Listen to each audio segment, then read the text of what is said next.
Alrighty, Net Ionics. So we reviewed a little bit in class earlier, and so now I'm going to talk about what net ionics are. Before I do, as a reminder, you need to know your strong acids and your strong bases, so here's a list.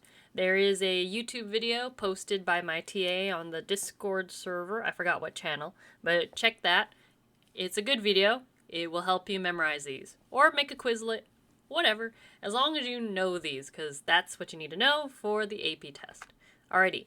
Solubility rules. As a reminder, if you're given the solubility rules, you should be able to use them. So here are just two examples.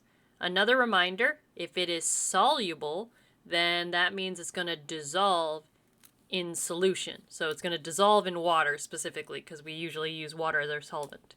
If it is insoluble, that means it will not dissolve in solution. And so since it does not dissolve in solution, it is going to be a solid or a precipitate. And so we can use these rules if we're given them in the problem.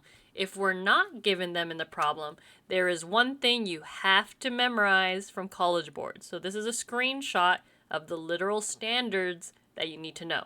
And so anything with sodium, potassium, ammonium, and nitrate, if it has one of those things as a salt, it will be soluble in solution.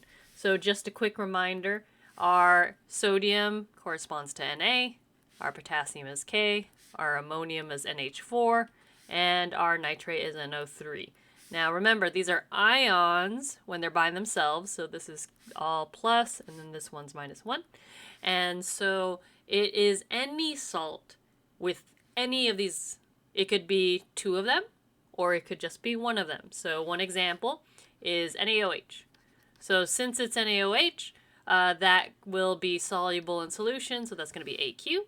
Another example could be KCl. It has a K, it's one of the things on the list, so that's going to be aqueous, and so on and so forth. So you need to know that one rule and that one rule only. If the AP test gives you a problem that is about solutions, and they don't give you the solubility rules, this rule is king. So know this. If it is not part of this list, then that means it will be insoluble in water for the purposes of the AP test. Cool. So, one example of that could be like magnesium oxide. Based off this rule, we would say it's solid. Again, we're just going based off this one rule that College Board said, unless they tell you in the problem or they give you the solubility rules. So, we're going to talk about ionic equations now related to that thing you had to memorize as well. So for ionic equations, essentially they're balanced, right? Because we're showing conservation of mass, everything is balanced, hurrah. And so what a complete ionic equation is, it's when the ions are separated in solution. And so if I have something that's aqueous, then that means it's going to separate into its different components. Same goes for strong acids or strong bases. If a strong acid or a strong base is mentioned in a thing, then they are also going to be separate based off their ions. We show these things called spectator ions in our ionic equation. And so a spectator ion are the ions or the species that are not in the reaction. And so they are just chilling there. I like to think of them as similar to a sporting event. You have spectators in the audience, and then you have the game that's happening, in whatever the arena. And so the spectators are not in the game. So they are not participating in the actual game. They are watching. And so I like to imagine spectator ions just chilling there watching the reaction happen. In a net ionic equation, we cancel out the spectators, and these are specifically the species or ions that are in the chemical change. And so this will make way more sense when we go over an example. So in this example here, we're going to use the thingy that I said to memorize from College Board, and we're going to write three different things. We're going to do the balanced equation, the complete ionic equation, and the net ionic equation. So first thing is writing the balanced equation. So as we see in this problem, we are given two solutions, so that means two solutions. we have the lead 2 nitrate and the potassium chloride. Those are both ionic because we have a metal and a nonmetal or a polyatomic. And so you would write the reactants as such, and because they are mixed together and they're 2 ionic compounds, automatically, if the problem doesn't tell you, assume double replacement when it's 2 ionic. So what I want you to do right now is try to write this based off what I just said, how it's a double replacement or displacement reaction because it's 2 ionic compounds. So go ahead and try that out. I would pause the video and then try it.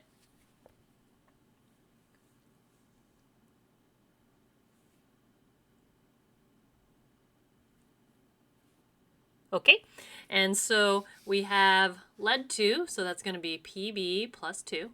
And then we have nitrate is NO3 minus 1, potassium is K plus, and chloride is Cl minus.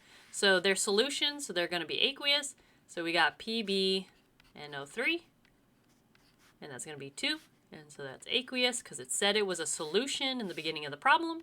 And then we have KCl. And it's also a solution because it said it was solutions in the problem.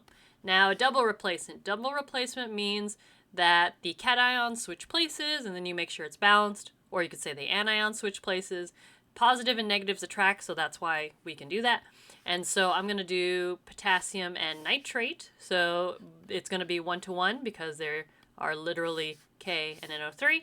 And then I have my lead 2 and my chloride, and so I want to make sure that I have 2 chloride ions. Now, I currently don't have the states of matter, but we had to memorize this thing down here.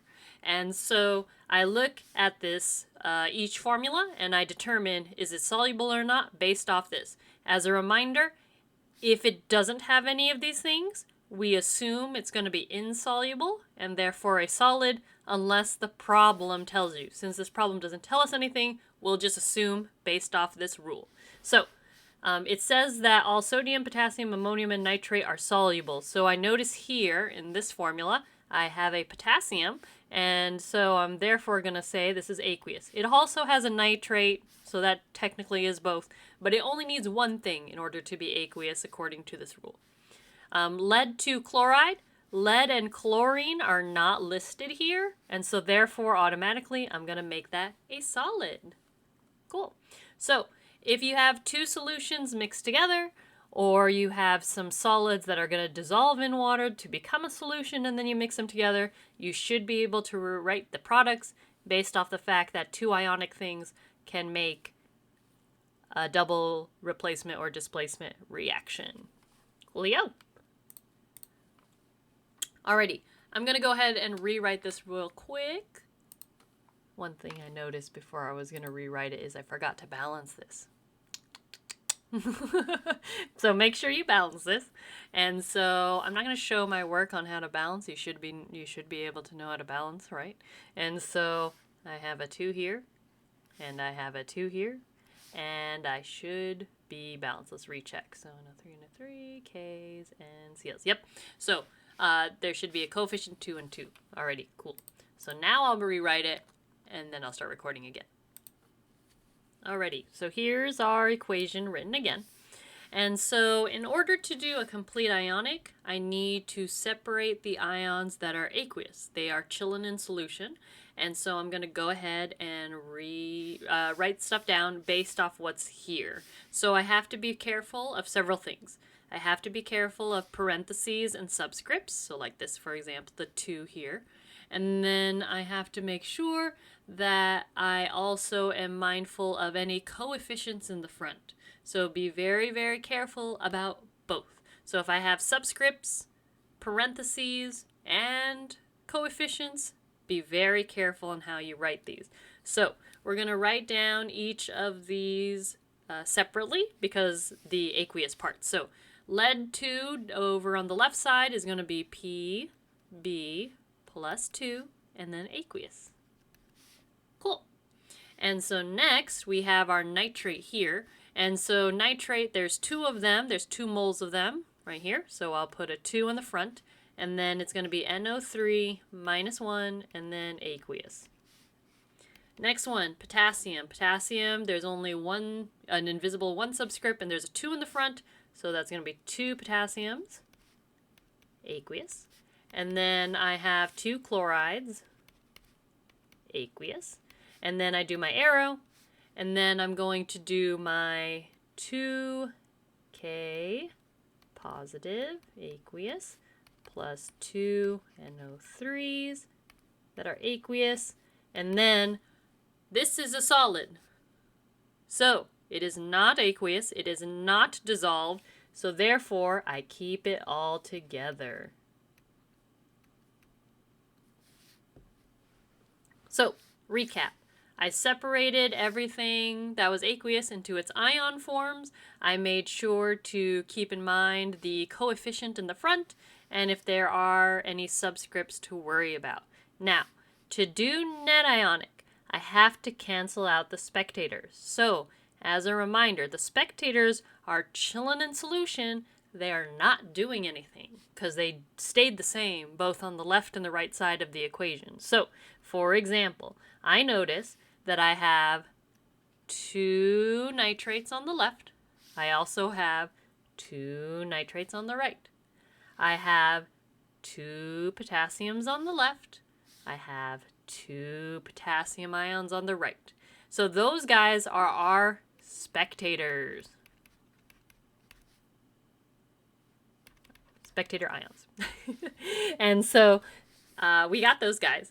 And so when I'm doing the net ionic, I am not including the spectators because they would cancel out essentially. So I have my 2 NO3s here. Cancel that guy out, potassium, boom, boom. And so my net ionic is whatever's left over. So I have Pb plus 2 aqueous plus 2Cl minus aqueous.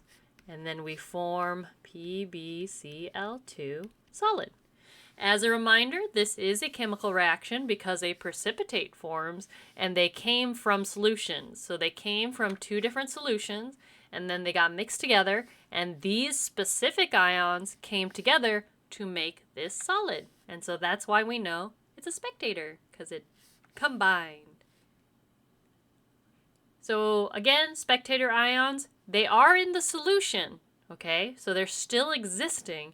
They are just not part of the chemical reaction, which is this one down here.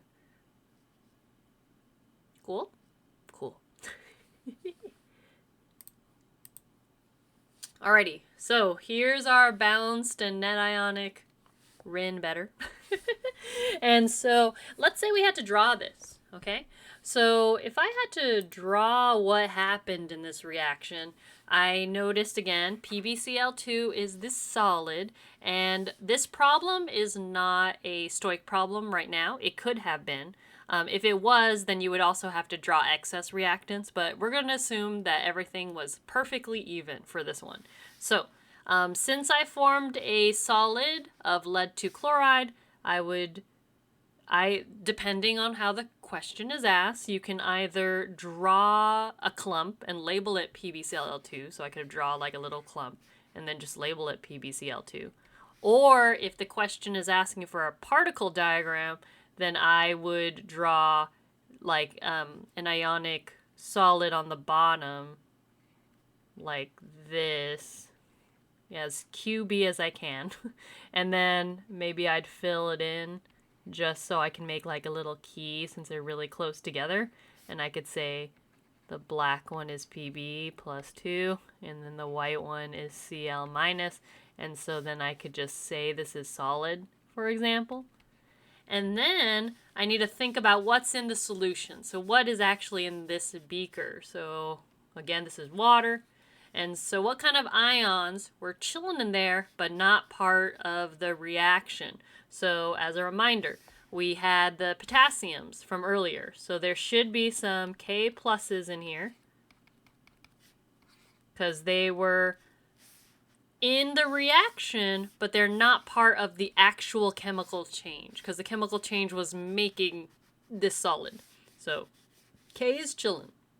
The other thing that was also chilling is the nitrates. So we have the NO3 minus 1s And so then you would just draw a couple NO3 minus 1s around. Cool. And so again, this wasn't a stoichiometric problem, so I'm just going to assume all the lead and chloride became the solid. If one of these were the excess reactant, then I would draw some of the excess reactant here. So if I had extra chloride ions, I would draw the chloride ions. If I had extra lead ions, I would draw them. So again, it depends on the problem. Since this didn't really say anything, I will just assume that they were all used up to make the solid. And so this is how I would potentially draw it. Again, depends on how the question is asked. Cool.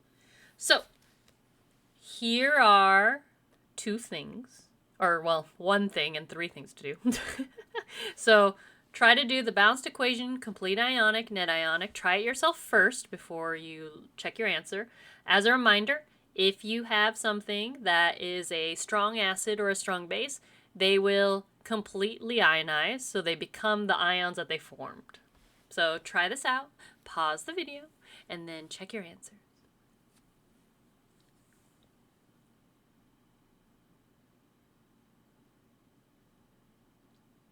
Ready?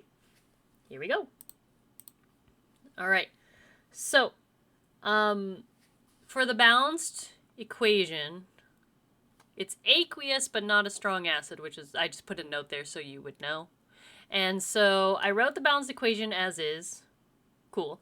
I didn't separate the HCl yet because I'm not worried about it becoming ions. I need to remember that it's a strong acid so that I ionize it if I'm writing the complete ionic equation.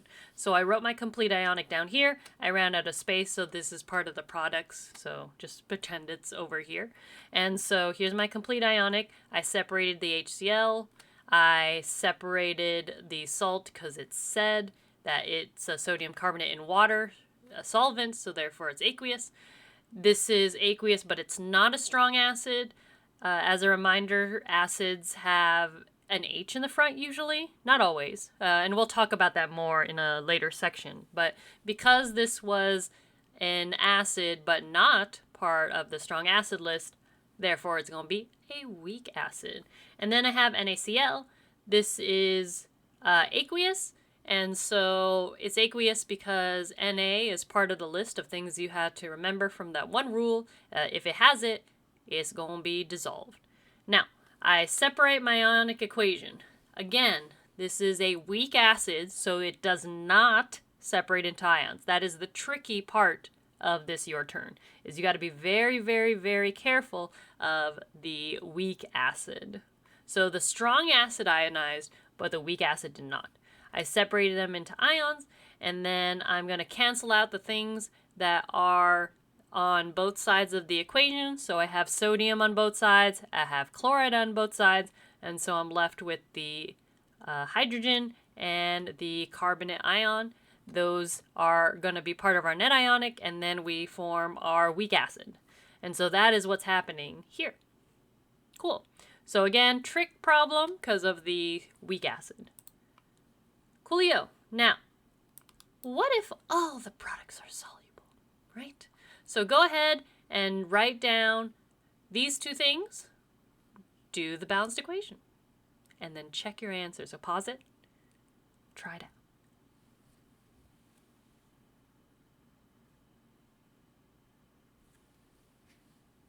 Cool?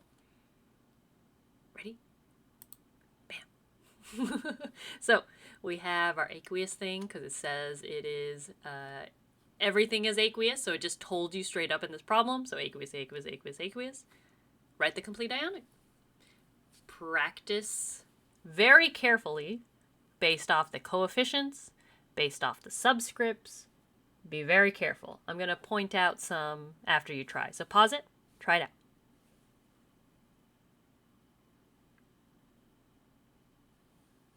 Ready? Boop. So here's our total ionic. Stuff is already crossed out because, net ionic is next. And it's a screenshot from a random thing. Now, I'm going to point out a couple things that you might have gotten wrong on the complete ionic. So here, for example, on the nitrate, there is 3 NO3s because of the parentheses, and then there's a 2 in the front. So 3 times 2 is 6. So that's where it's coming from. So be very careful about that. What else? The sulfate has a 3, so there's going to be 3 sulfates, so make sure there's a coefficient 3. So just be very, very careful about subscripts and coefficients. Okay? So net ionic, check. What happens? Right? Cool? Alrighty. So notice all of them crossed out. I have iron on the left, I have iron 2 on the right. Those crossed out because they're exactly the same amount. Same with the chromiums and so on. So because they all crossed out, no reaction happens. And as I said here, all ions are chilling in the solution. So there's no reaction. I mix these two things up, nothing happens. It literally is just all ions chilling. Now, how does this look like? Well, it's exactly the same as the previous example, except they're all ions and no solid form. So that means if I had to draw this on the AP test, we have our water here. And so I literally would just draw every single ion. So we have our chromium ion, we have our nitrate ion, let's see, we have our iron 2, we have our sulfate. Is that it? 1, 2, yep, that's it. And then I would just draw a couple of each in the beaker. So add a couple chromiums and nitrates and irons and sulfates around. And no reaction happens because they literally are just chilling in solution. There's no solid forming. Nothing happens. No reaction. Cool. Alrighty. So, some terms that might be used interchangeably. You might run into this on the test or on worksheets or on future assignments, just in general. If someone says molecular equation, that means write the balanced equation. Complete ionic is also known as total ionic. So if you see any of these terms, like I said, they're going to be used interchangeably. Alrighty. We're going to practice this some more in class later. Bye!